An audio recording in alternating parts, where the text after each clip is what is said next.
So, they have a lot of different kinds of trauma therapy.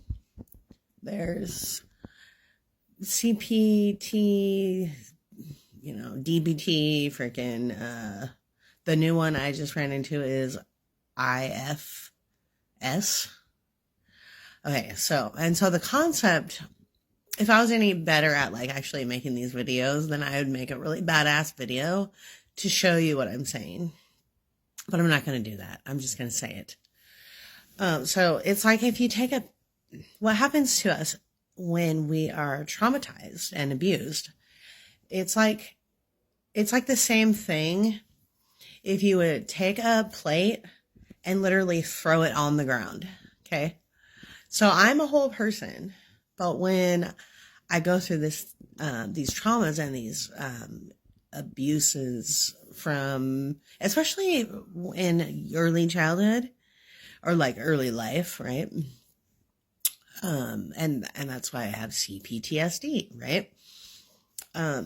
What happens to this plate or me, like quite literally, is I get broken. I get fragmented. Pieces of me break off, right? That's what happens. That's why I don't believe in mental illness. Okay. Because what happens, when we're traumatized and abused is we get fragmented. We're still the same whole person, but we're not whole. So even people that have the whole, like personality disorder, the reason they have personality disorders is because of the trauma and abuse from whenever, mostly it's early childhood, but it could probably happen at any time. That's what PTSD doesn't have an age limit on it, right?